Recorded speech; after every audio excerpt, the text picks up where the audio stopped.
Bueno, buenas tardes a todos, buenas noches, dependiendo de donde se encuentren. Qué bueno estar de nuevo en nuestro encuentro semanal, un conversatorio sobre las 15 tareas del duelo. Hoy tratando la tarea número 12. Recuerden que son 15, 3 niveles. El primer nivel estamos hablando que corresponde a las 5 primeras tareas, corresponde al sentir. El segundo nivel corresponde al comprender, que son las 5 tareas intermedias. Y las 5 últimas corresponden al nivel de trascender. Hoy vamos a hablar de la tarea número 12, que resumimos en el verbo servir. Es quizás uno de los resultados más hermosos, más palpables, más interesantes, que podría definir de manera más interesante el verbo de servir y el objetivo del nivel, que es trascender. Entonces, bueno, hoy hablaremos sobre eso. Hola, Pa, ¿cómo estás? ¿Cómo estás, mi Juli? Muy contento de que estés aquí en nuestra casa ahora, que hayas venido con tu linda esposa a visitarnos. Estamos muy felices de tenerte aquí. Bueno, hola, Chatita, ¿cómo vas? Hola, mijito, yo feliz aquí de tenerlos, aunque sea unos poquitos días, pero feliz. Eso llena todo el espacio que estaba vacío. Bueno, saludos también a Silvia, que nos saluda de México, nuestra fiel televidente. Qué bueno que nos acompaña de nuevo. Bienvenida, Silvia, una vez más. Rosy Vera Ramírez dice: bendecida tarde desde Tijuana. Nos saluda, qué bueno que nos acompaña el día de hoy. Bueno, entonces hablábamos que la tarea que nos convoca hoy es la tarea número 12. Ya estamos en la recta final y consolidando el objetivo fundamental del nivel, que es trascender el dolor, ¿no? En estos días, en nuestro grupo de apoyo, hubo un interesante intercambio de ideas sobre si era posible eliminar el dolor, si era posible superar el dolor.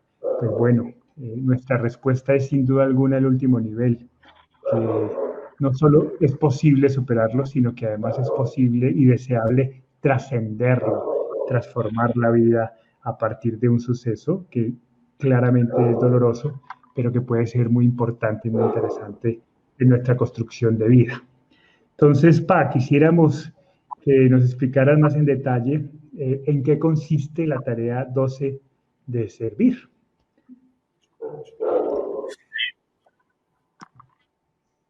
Servir es la segunda de las tareas de nuestro nivel de trascender, y creo que es la que más empieza a significar la realidad de la trascendencia en nuestro duelo. Si me pidieran un indicador de cómo va el duelo, de si realmente estamos trabajando en esto de una manera efectiva, si nuestro duelo está siendo bien gestionado, si realmente lo estamos aprovechando para encontrarle un mayor sentido a la vida, para encontrar una mayor madurez emocional, una mayor madurez afectiva, una mayor madurez intelectual, espiritual, y por consiguiente tener la oportunidad de ser mucho más felices. Yo diría que el indicador número uno por excelencia es este de servir, porque significa que estamos ocupados de las necesidades del otro. Y cuando uno se ocupa de las necesidades del otro, las necesidades de uno pasan a segundo plano, porque no pueden ser prioritarias. No puedo tener dos ocupaciones prioritarias en el mismo momento.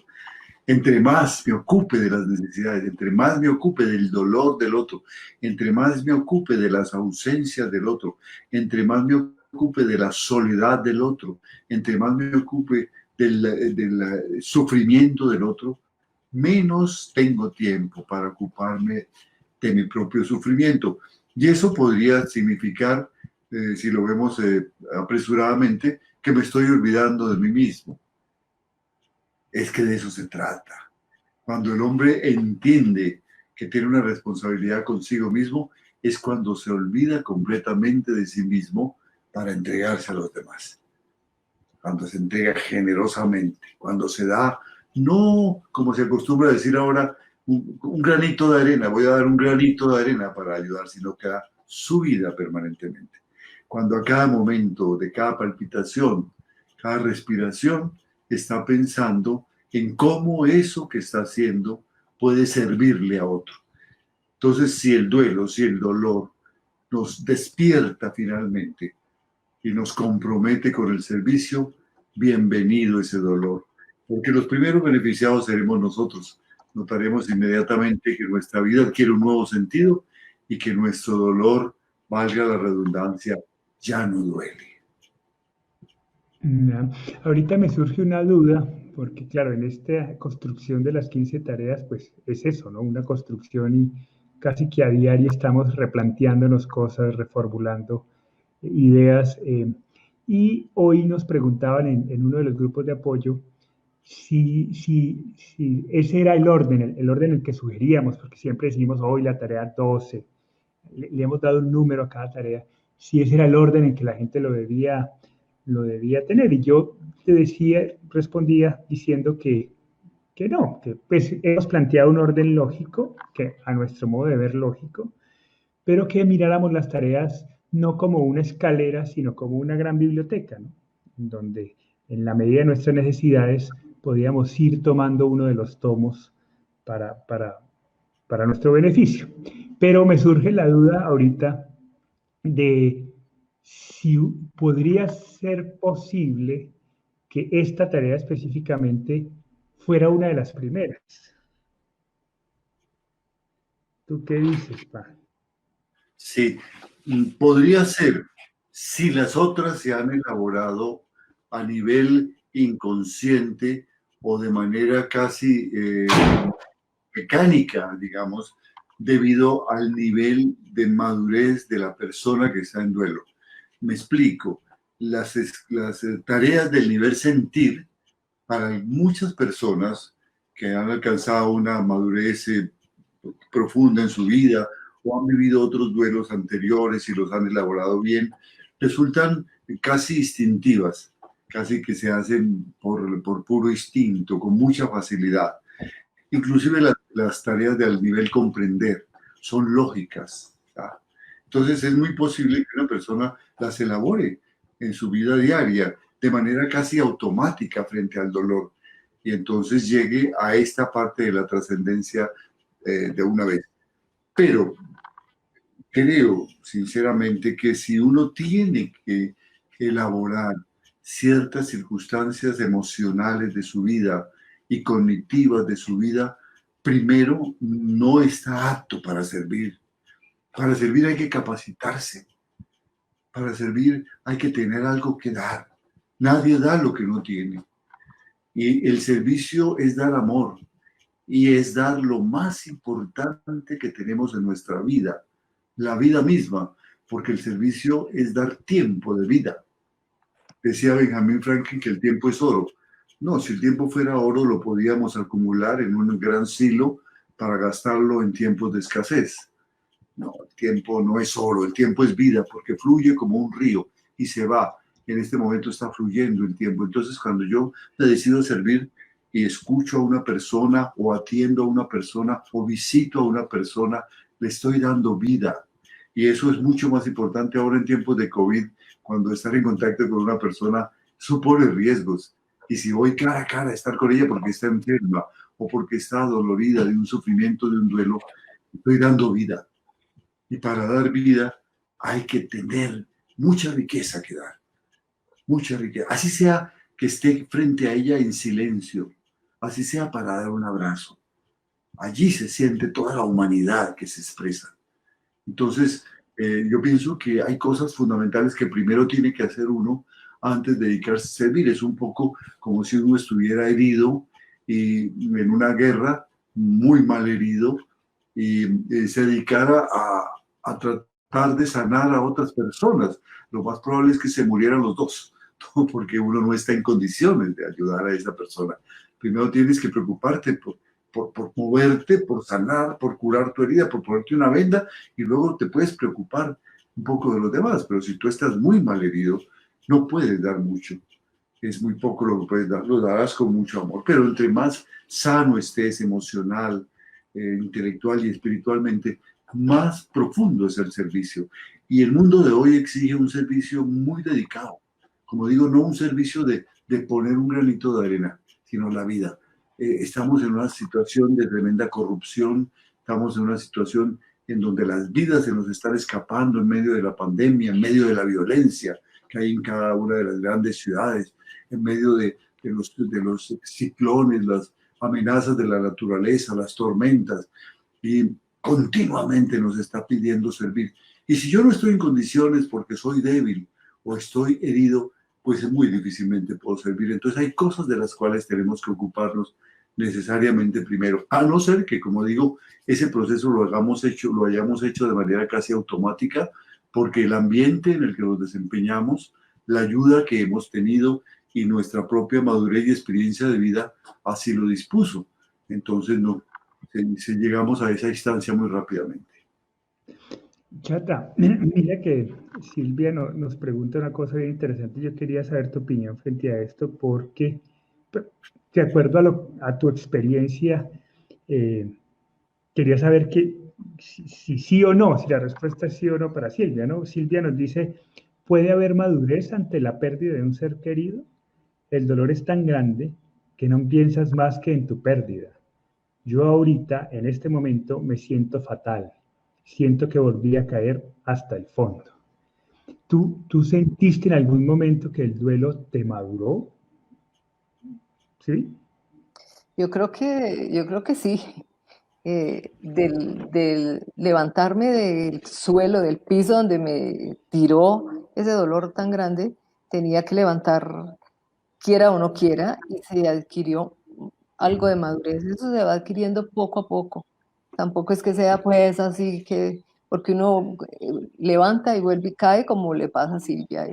Pero eso es una cosa cíclica y así sucede el duelo. Pero la ventaja es que entre más trabajemos, más herramientas tenemos para levantarnos de ahí. Entonces, una siguiente caída, sabemos cómo debemos hacer y qué debemos hacer para levantar nuevamente. Entonces, yo diría que sí, poco a poco va uno madurando en su duelo. Sí. Yo creo que la madurez no está directamente relacionada con el dolor, ¿no? El dolor es una cosa y siempre se sentirá ante la pérdida de un ser querido, Claro. pero la madurez te permite tener herramientas para de alguna manera manejarlo, comprenderlo, te da herramientas, ¿no? Para Sí, manejar el dolor. Justamente el comentario de Silvia refuerza lo que estábamos diciendo hace un momento. En esa montaña rusa, en esa experiencia cíclica del duelo, hay momentos en que nos sentimos absolutamente débiles. Ayer estábamos muy bien porque leímos algún libro que nos estimuló, tuvimos alguna visita, en el chat alguien dijo algo que me llegó al alma, tuve alguna reflexión profunda, alguna experiencia de vida profunda, y hoy amanezco en el piso. Eso es así. Pero el reconocerlo y el darse cuenta de que eso es así y de que estoy en ese trabajo de duelo es un signo de madurez. Como bien dices, la gente madura no es que no sufra. La gente madura no deja de ser vulnerable y es nuestra vulnerabilidad la que nos hace luchar por ser mejores. Si nosotros fuéramos superhombres, no estábamos luchando por ser mejores porque tenemos superpoderes. ¿Para qué somos mejores? Lo tenemos todo. No, somos vulnerables y el dolor nos indica que somos muy vulnerables y que ayer nos sentíamos fuertes y hoy estamos débiles, hemos perdido un ser que amamos.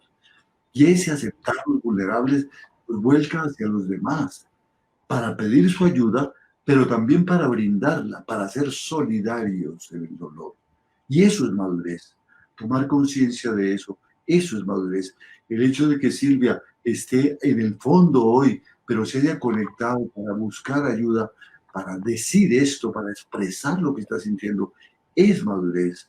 Y madurez emocional es meterme, taparme y meterme en un hueco, como dice la leyenda que hacen los avestruces, ¿no? Para no sentir el dolor, ¿no? O vestirme de una coraza o aislarme. No, ella no se aísla. Ella viene donde estamos todos los que estamos buscando salidas a ese dolor y comparte con nosotros su experiencia. Eso es madurez. No que sí se puede ser maduro si yo tomo decisiones de ayuda, de buscarla y de darla. Sí, mira que me acuerdo mucho frente a la pregunta que nos hace Marisela Conde Sánchez. Dice, bueno, es un comentario más que una pregunta, ¿no? Ella nos dice, mi hijo tiene 1 año y 4 meses de su partida. Estoy en diferentes grupos y he tratado de ayudar para servir, pero no tengo ánimo, quizás más adelante. Yo recuerdo que, pues bueno, uno de los llamados que yo tuve internos, muy en honor a mi hermano, pero también por un deseo muy profundo de hacer algo por mi país. Cuando terminamos la universidad, pues yo me fui a trabajar a una zona de conflicto con una organización que se llama el Servicio de Visitas a Refugiados, como voluntario, atendiendo desplazados. Bueno, y 2 cosas muy fuertes, ¿no? Una, la enseñanza de los jesuitas, que es un lema muy claro de ser más para servir mejor, ¿no? Entonces ellos insistían mucho en que había que prepararse, había que estudiar, que no bastaba con el deseo de ayudar, ¿no? Que para ayudar realmente había que prepararse, y que si uno no se preparaba, pues en la casita era más bonito, que es en la casa ya se ve más bonito, pero que si usted quería realmente servir, pues había que ser más para servir mejor. Eso habla mucho de la intención, ¿no? No es cualquier servicio, es el servicio que se nos da, es el servicio para el que somos buenos, es el servicio para el que estamos preparados, el que somos capaces de asumir, ¿no? Eso por un lado.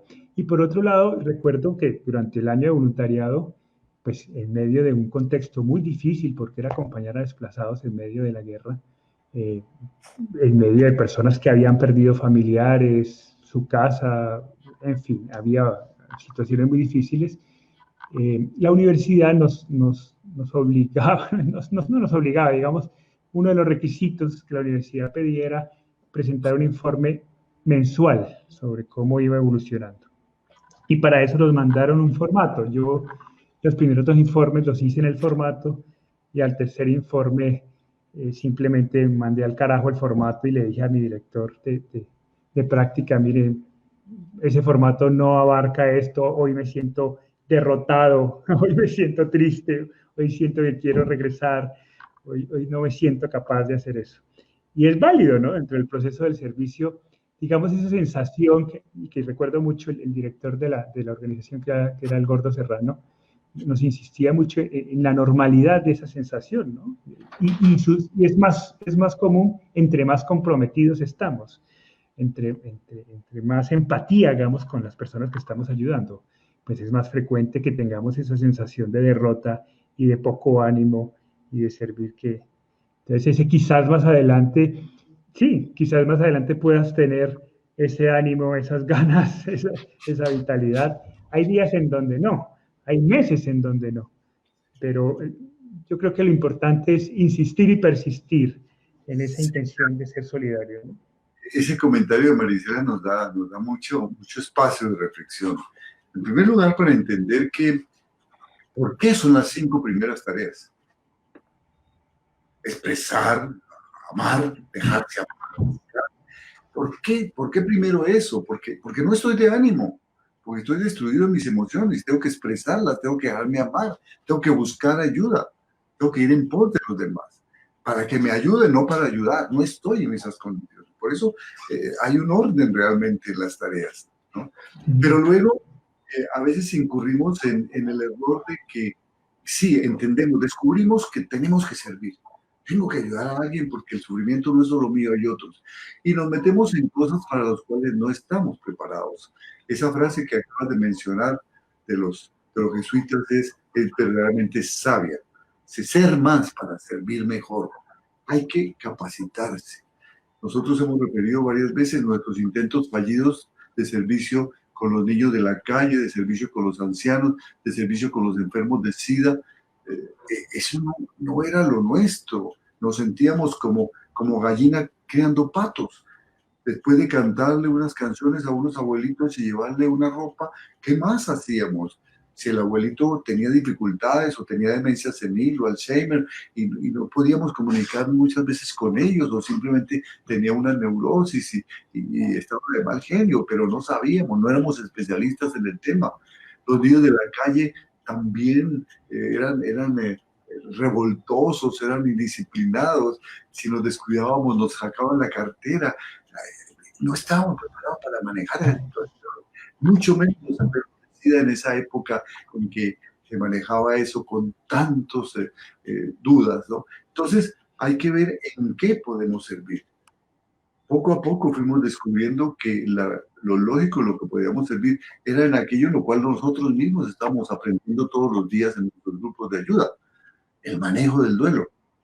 Y nos decidimos a organizarnos y a seguir sin medida en este campo, porque era el que habíamos vivido, teníamos entre comillas autoridad moral para hablar de eso, porque no era un especialista que venía afuera, sino un papá y una mamá y un hermano que había perdido un ser querido.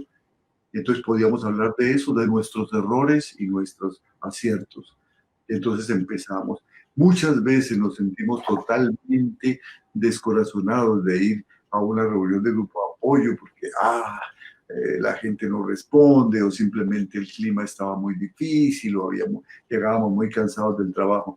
Recuerdo que en eso mi esposa, la chatica, era mucho más fuerte y madura. Decía, no señor, nos comprometimos y hay que ir a la reunión. Y entonces hacíamos, como decimos acá, de tripas corazón y nos levantábamos para ir a la reunión, porque no estábamos de ambiente, pero había que hacerlo. Y poco a poco se fue conformando, no en un acto ocasional que se hace cuando uno quiere, cuando está de ánimo, sino en un estilo de vida que se hace siempre, querámoslo o no querámoslo, porque es lo que hay que hacer, porque es el deber ser de las cosas, porque es nuestro crecer, porque es nuestro compromiso. Así duela. Como dice Teresa de Calcuta, amar duele.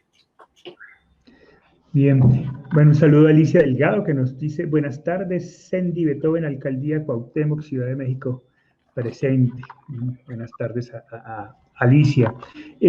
Chatita, nosotros hemos dicho que durante nuestro proceso de duelo y sobre todo el tuyo, digamos, tu pregunta generadora durante todo ese tiempo era, ¿qué tengo que hacer para que esto no duela tanto? Entonces, pues la pregunta para ti es un poco, ¿el servicio puede ser una respuesta a esa pregunta? Bueno, cuando recién murió Alejandro, que yo le preguntaba a Hugo, ¿qué debo hacer para que se me quite este dolor tan grande? Él me decía, debemos aprender a amar y servir. Y pues para mí eso fue una cosa como extrañísima, porque yo siempre decía, pues yo soy una persona querida con todo el mundo, amable, y pues nunca me he negado a los demás, pero entonces decía, pero ¿cómo se aprende a amar y servir? Entonces, ¿cómo es amar y cómo es servir? Me decía Hugo, es que amar y servir no es dar limosna, no es estar, a ver, que tengo este tiempo desocupado y voy a hacer esto por el otro, no, es entregarse completamente, es dejar las cosas de uno a un lado y en el momento que lo necesiten, así sea a la medianoche, a la madrugada, en el día, a la hora que sea, si alguien lo necesita, ahí está, así sea para dar un abrazo, así sea para que vean que la otra persona no está sola, no se necesita hacer grandes cosas, entonces son pequeñas cosas, y eso de servir es una cosa maravillosa, porque le cambia a uno completamente la vida. Por ejemplo, mi trabajo profesional cambió completamente mi sentido del trabajo. Siempre fui responsable, siempre traté de hacer lo mejor por un paciente, pero había algo más profundo en mí después de la muerte de Alejandro que hacía que mi trabajo fuera diferente. Ya mi paciente no era esa personita que se sentó allí en la silla y muerto de miedo me abría la boca y a ver que yo hiciera lo que tenía que hacer. Y hacía mi trabajo y pasaba ya desapercibido, la persona se iba y chao. pero después de la muerte de Hugo Alejandro se trabajó con el alma. El trabajo era otra cosa, era como si yo estuviera atendiendo a cada paciente como atendería a Hugo Alejandro. Entonces, para mí era una meta llegar a Hugo Alejandro a través de mi trabajo. Yo me sentía, si lo hacía mal, yo pensaba que lo estaba traicionando. Entonces, para mí el cambio fue grande y el servicio me abrió un campo gigante en mi vida.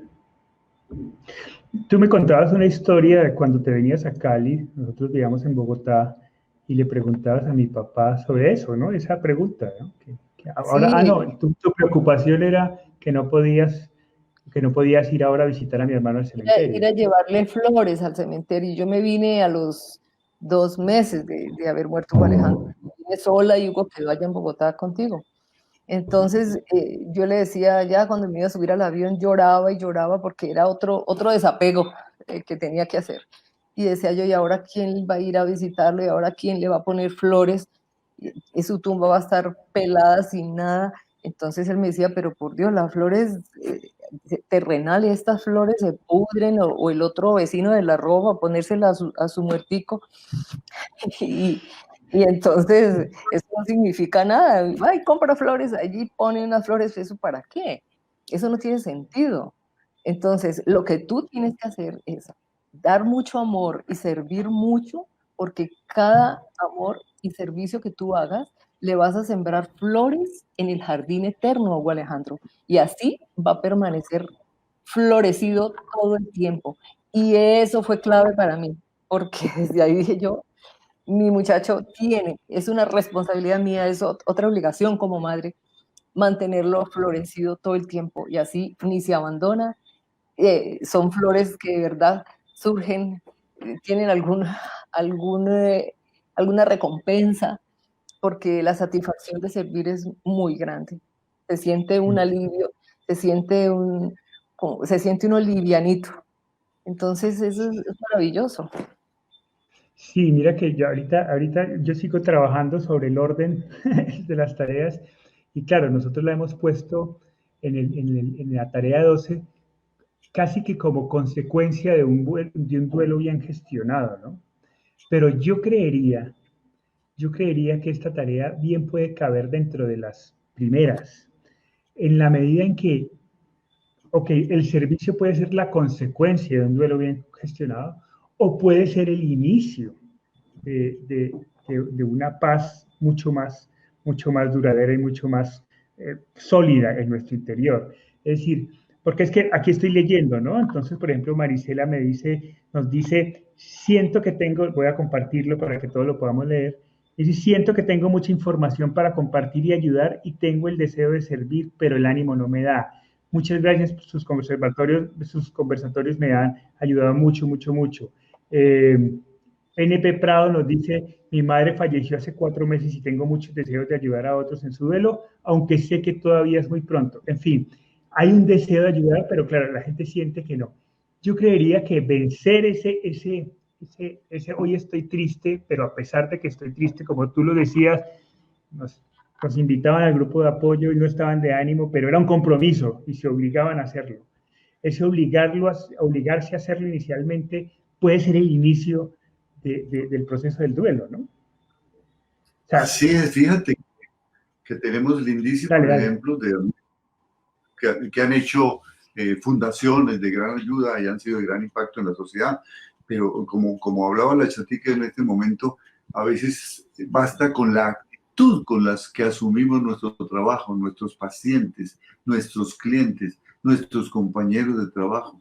El vecino que ha tenido un problema con su mascota o con su salud o con su jardín o porque necesita algo, una escalera, y lo hacemos con gusto. Cuando llegue a una hora inapropiada, estamos almorzando, una hora de la noche o de la mañana que no es, pero se hace, ¿no? No siempre se podrá hacer con la sonrisa en los labios, porque no estamos en disposición, pero se toma la decisión. Insistimos, las decisiones son la clave. Las decisiones son la clave del suelo. Y tienes razón, la decisión de servir se puede tener en pequeño y en grande aún en las primeras etapas del duelo. Así nuestro servicio no sea todavía lo maravilloso que podrá ser cuando florezca. Que recordemos, a nuestro ser querido no lo enterramos, lo sembramos para que florezca. Sí, esa pequeña decisión del servicio inicial que puede ser muy cotidiana, lo interesante de esa decisión es que aunque no sintamos ganas, después del acto del servicio, es como cuando uno se baña, está muy sucio y uno se baña, ¿no? Llega paz, llega tranquilidad. Si a mí me preguntaran por cuál es la mejor terapia para manejar el dolor, es tomar decisiones pequeñas o grandes de servir. Por eso nosotros planteamos en las decisiones de la tarea, como la decisión número 1, durante esta semana indaga sobre personas de tu familia o círculos cercanos que necesiten ayuda y dedícales al menos una hora para acompañarlos. Es decir, no estamos hablando necesariamente de la fundación gigante, ¿no? Sino de estar pendientes de los que están a nuestro lado, a nuestro alrededor, y en qué podemos ayudar, bien sea sentándonos a escuchar, bien sea sentándonos a ayudar con otro. Eso es servicio, ¿no? Y ese acto comienza a generar sanación. Por eso es tan importante esta tarea. Me gustaría que compartieras lo que nos dice Mirna. Sí, ya, justo iba a eso. Mirna Gaona nos dice, hacer algo por alguien desconocido retribuye muchísimo el alma. Yo he experimentado que el día de cumpleaños de Tiago le damos un regalo a otro niño conocido o desconocido en su nombre.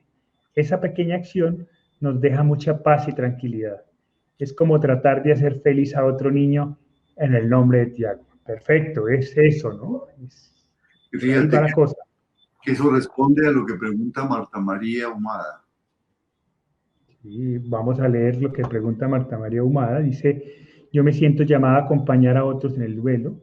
Estoy leyendo mucho, escuchando mucho, pero quisiera preguntar, ¿ya hemos debido superar el duelo?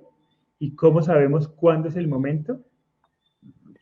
¿Cómo sabemos cuándo es el momento de servir? Es ahora. Ahora mismo hay miles de personas a nuestro alrededor que están sufriendo, que están necesitando una compañía, un abrazo, un silencio, un estar ahí. Eso, hoy. Y en ese mismo momento en que nosotros tomamos la decisión, en ese mismo momento nuestro duelo pierde prioridad. En ese mismo momento en que el dolor del otro toma el protagonismo, el nuestro pierde. El dolor nuestro pierde protagonismo. Eso es lo maravilloso del servicio. En ese momento puede ser grande o puede ser pequeño, pero es un momento de vencimiento. Es un momento en que dejamos de, perdóname la palabra que puede ofender a alguien, de consentir nuestro dolor para empezar a consentir el dolor del otro. Entonces, nuestro dolor ya no es importante. No es importante por un momento, tal vez mañana vuelva a invadirnos, vuelva a agobiarnos. Y entonces decidimos nuevamente estar en la jugada, estar comprometidos con el servicio. Hasta que ese servicio, hoy he estado todo el día en función de esto, escribiendo. Y estos días han sido todos estos días en función de esto. No es que es un trabajo de fin de semana. Bueno, lo puedo hacer porque ya estoy jubilado y tengo un tiempo que yo mismo manejo. Pero podría estar en otras cosas que me gustan también. Me gusta la música, me gustan muchas otras cosas que en este momento no estoy haciendo porque tenemos prioridades y tenemos que cumplir con esas prioridades. Entonces, ¿cuándo es el momento? Ahora. ¿Cuándo sé que estoy saliendo del duelo? Cuando siento el deseo de servir. Me está llamando la vida. Despierta, por favor. Ya está bien de quejarte. Ya está bien de decir, no puedo salir. Ya está bien de decir, me siento débil, me siento destruido. ¿Tienes que hacerlo? Sí, por favor. No nos neguemos ese derecho. Pero tampoco nos neguemos la posibilidad de decirle sí a la vida. Y de decirle sí al servicio. Sí, mira que Marisela nos dice, claro, yo pienso que primero tenemos que estar bien emocionalmente para poder servir y dar a los demás. Sin duda alguna, la calidad de servicio va a estar íntimamente relacionada con mi tranquilidad y mi paz emocional, pero eso es como la persona que nunca quiere casarse y la gente le insiste, y entonces dice, no, es que yo estoy preparándome para, para el matrimonio, porque todavía no es el momento, ¿no? Todavía no es el momento. Todavía no estás enamorado, todavía no sientes el impulso de hacerlo, ¿no? Entonces, puede ser que mientras no esté bien emocionalmente, habrá que hacer pequeños actos de servicio, ¿no? Pero eso siempre tiene que estar en mente, siempre tiene que estar dentro de nuestras decisiones prioritarias durante el proceso del duelo. A veces lo hacemos con más intensidad y con más fervor y con más tiempo y con más esfuerzo y con más poder, pues en la medida en que nos sintamos más sanos emocionalmente. Pero si no nos sentimos, pequeñas acciones pueden contribuir a que nos sintamos mejor, ¿no? De hecho, aquí quisiera compartir un comentario de Mar Ro. Dice, cuando me divorcié me era necesario servir aún con depresión. Lo realicé y llenó mi corazón. Vi que me daba un regalo. Entonces, esos pequeños actos de servicio son sanadores. Claro, si estás bien emocionalmente, seguramente tu calidad de servicio será mejor, ¿no? Y es lo deseable. Servir es dar lo mejor de nosotros, que es vida. Servir es dar vida nuestra, dar tiempo de nuestra vida, porque tu consciente es dar vida. Y podemos hacerlo así nuestra vida esté un poco maltrecha. Damos vida. Ahora, si estamos en pleno de ella, pues nuestro servicio será más pleno, más eficaz, todo lo que tú quieras. Pero se tiene que aprender a servir. Se tiene que empezar a dar pie. Chata, durante todo... Dale. Perdón, eso lo veíamos en los grupos de apoyo, cuando llegaban personas destruidas y empezaban a contar su historia y llore, y había otras en el mismo duelo, llore, y cuando las otras escuchaban, cuando estas personas escuchaban a esta persona que llegaba destruida, llorando y todo, iban y inmediatamente le sobaban su espalda, le pasaban agüita, le daban un abrazo, y le decía, yo sé lo que está sintiendo porque yo también, ese dolor compartido era como si se esfumara el de uno. Es una cosa impresionante, cuando uno deja el de uno a un lado, deja de estarse consintiendo uno por su dolor y se enfoca en el dolor del otro, de inmediato el duelo de uno pasa a un segundo plano y es en el dolor del otro, con todo el amor y la necesidad de sacar a esa persona de eso, porque uno sabe lo que está sintiendo y uno siente ese dolor tan profundo. Entonces, eso es hermoso porque se forma como, no sé, como un halo de tranquilidad y de paz y todo el mundo sale tranquilo, sale relajado. Puede que al ratico estén mal, pero mientras eso va pasito a pasito. Yo recuerdo mucho algún grupo que yo acompañé cuando arrancaron Lazos en Cali. Recuerdo que fui a alguna reunión donde fue una reunión muy dura y muy pesada. Había muchas madres que tenían duelos recientes y todas lloraban, contaban su historia, todas lloraban. Y llegamos a un señor que le tocaba participar, que no es normal que primero que los hombres vayan a los grupos de apoyo y segundo que lloren, ¿no? Son muy duros para llorar en ese mundo machista en el que vivimos, ¿no? Pero este señor pues había decidido asistir y le había tocado el turno de hablar y este hombre agarra y lloraba como niño chiquito, ¿no? Pero desesperado y eran alaridos de dolor cuando contaba su historia. Y las madres que habían llorado, que estaban, les impactó mucho verlo llorar. Inmediatamente se les acabó el dolor a estas señoras y todas fueron a cogerlo, a acompañarlo, a abrazarlo, como que sintieron ese deseo, ¿no? Y ese ambiente pesado que había inicialmente en el grupo, porque era un día muy, muy, muy doloroso, se fue alivianando, ¿no? Se fue llenando de una sensación muy diferente dada por el servicio, ¿no? Cómo la gente se fue volcando hacia el Señor, que realmente se la estaba pasando muy mal, ¿no? Fue muy bonito, yo recuerdo mucho ese día. Fíjate, miremoslo. Eso está muy bien. ¿Esta? ¿Qué querías? Yaquebet Villaseñor Mon nos dice, muchas personas piensan que porque eres especialista, en mi caso soy tanatóloga, piensan que no te duelen las pérdidas. La diferencia es que tenemos la satisfacción del deber cumplido y llevamos un duelo sano Y como humanos nos duele, lloramos y tenemos que seguir sirviendo, ayudando, guiando a otros en su duelo. Y lo más satisfactorio es saber que tus palabras pueden hacer que otros lleguen a la aceptación. Tú ayer hablabas de algo de eso, ¿no? No recuerdo bien a qué nos estábamos haciendo referencia, pero de alguna historia que habíamos contado de cómo alguna palabra bien dicha en el momento indicado puede cambiar definitivamente un proceso de duelo, ¿no? Así es.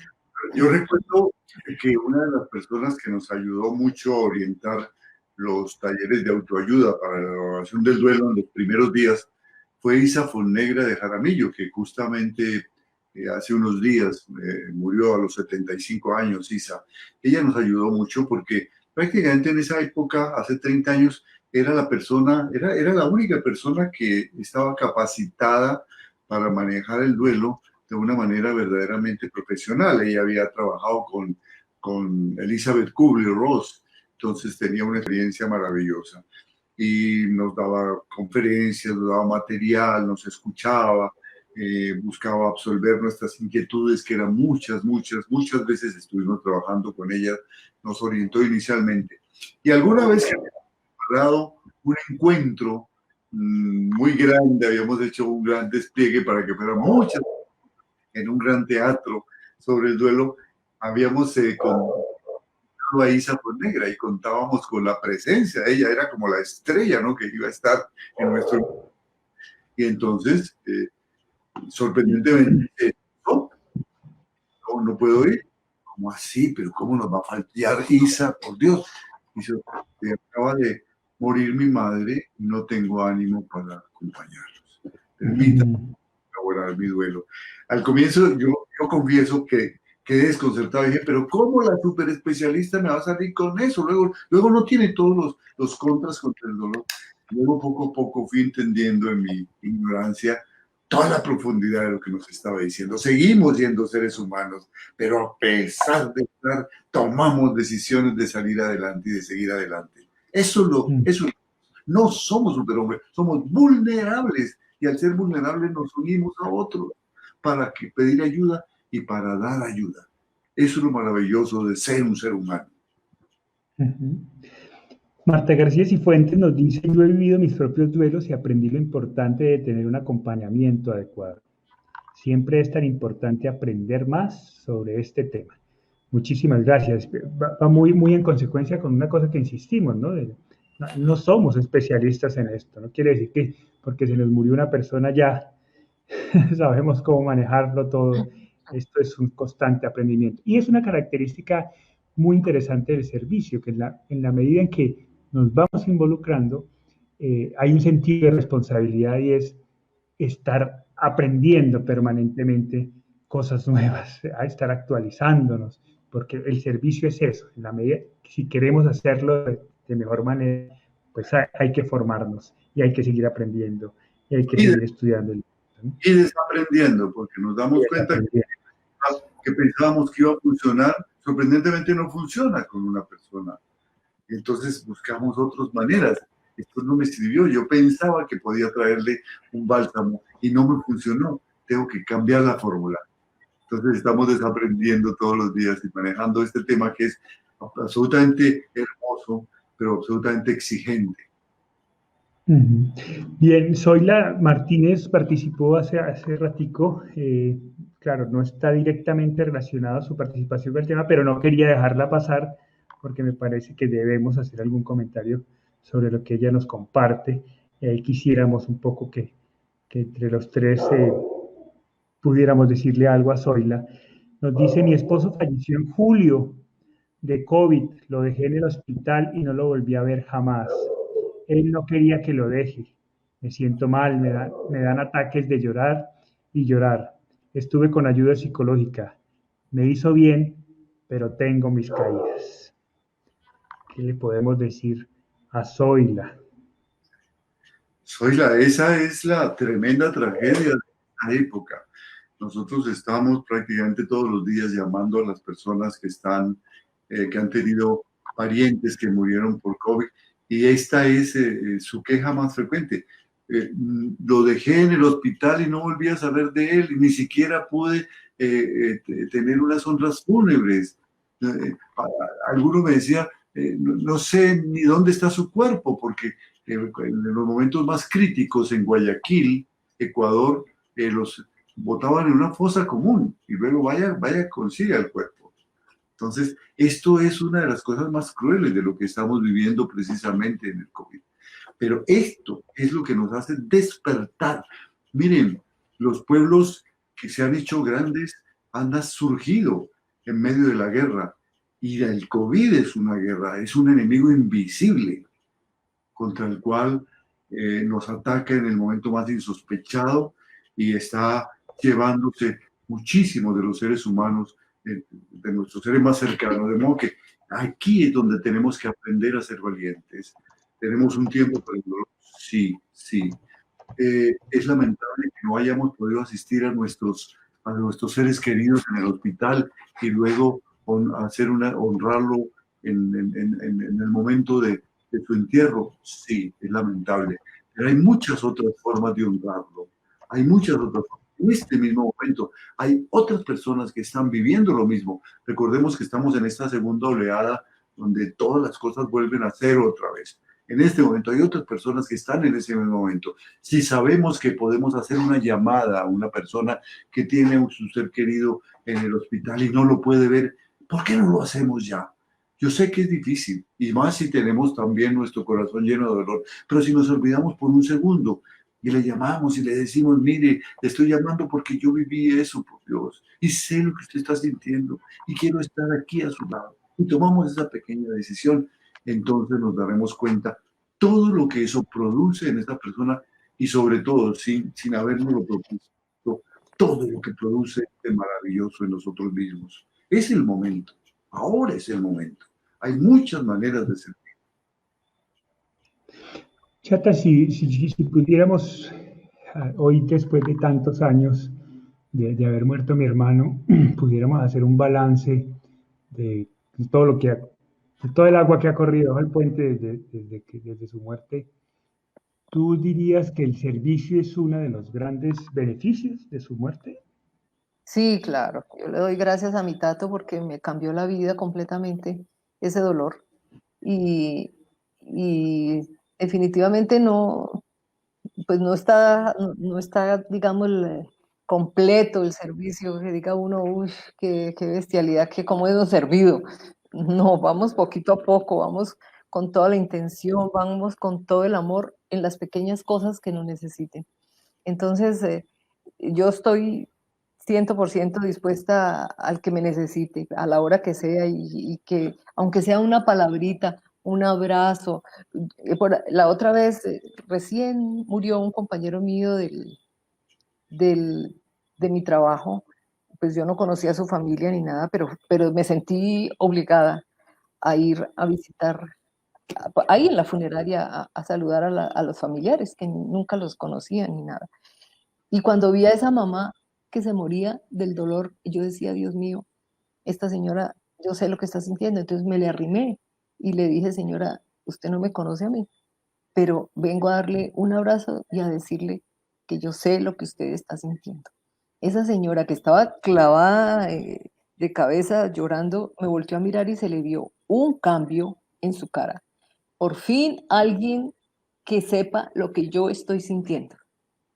Entonces, esas pequeñas cositas, poder dar un abrazo y poder decir, mire, yo sé, entonces uno se siente acompañado, uno siente que no es solo uno el que está sintiendo este dolor, que hay mucho dolor en el mundo y que algo podemos hacer por ese dolor. Son pequeñas cosas, pero a la larga son grandes, grandes cosas.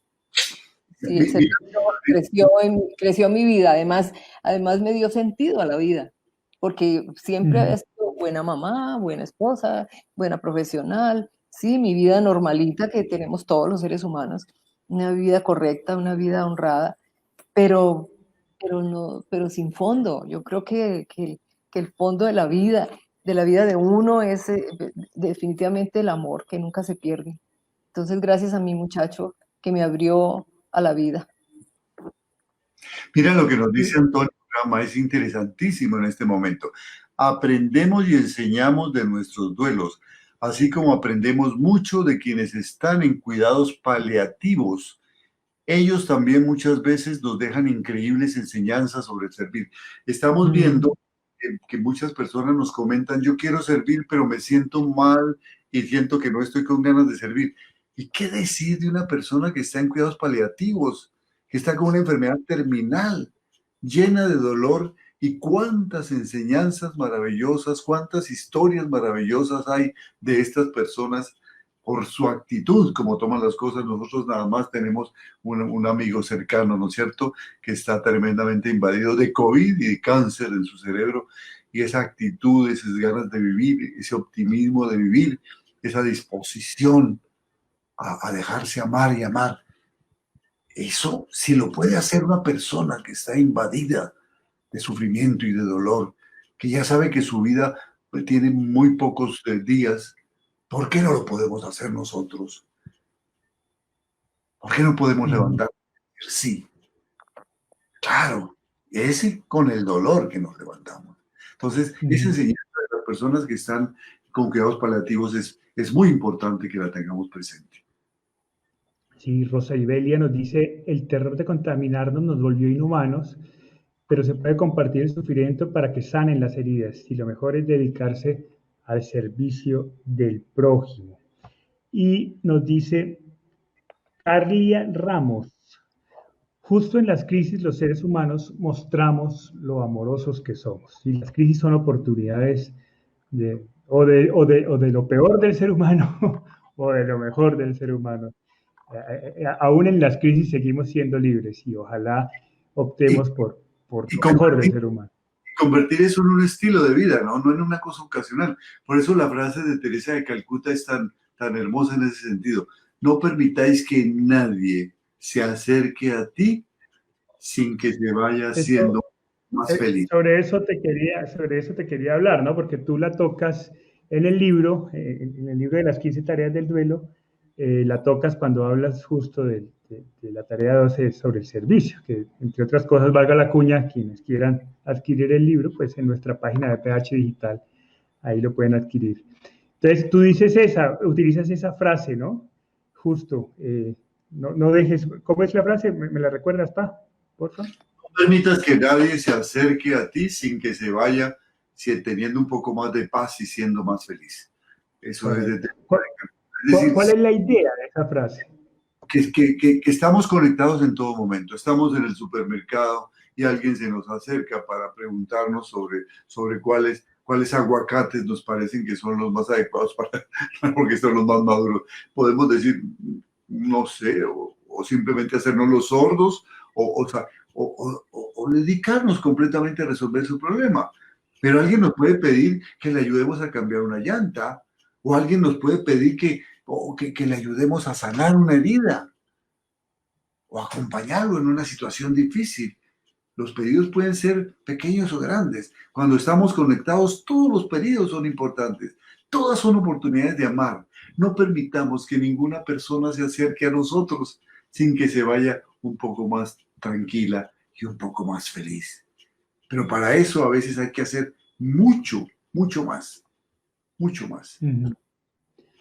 Cristina Ramírez nos cuenta, buenas tardes, mi hijo se suicidó, yo antes de su muerte era indiferente al dolor, ajeno, ahora siento la necesidad de apoyar a la gente que requiera mi ayuda y eso me hace sentir un poco de paz en esta tormenta. Qué chévere, de hecho, una historia similar a la de Cristina fue la que tuvimos en una de las entrevistas expertos hace creo que 2 o 3 semanas. Quien quiera ver la entrevista está colgada en nuestra página de YouTube y en Facebook. Justo un caso similar, ¿no? Y cómo esta madre, después de que su hijo toma la decisión de suicidarse, ha logrado incluso influir, hacer una incidencia política en Colombia para cambiar leyes de respeto a los demás. Tiene una fundación hermosísima. En fin, es eso, ¿no? También como un acontecimiento tan fuerte como el suicidio de un hijo puede llegar a transformar vidas totalmente. Qué chévere. Bien, nada, pues se nos acabó el tiempo. Quisiera pues agradecerles a todas las personas que nos han acompañado el día de hoy. Qué bueno, hoy 17 de diciembre ya a puertas de Navidad. Ayer arrancaron las novenas navideñas, así que qué bueno que nos acompañan. Esperamos que este conversatorio haya servido como preámbulo a la novena para que aquellos que la rezan.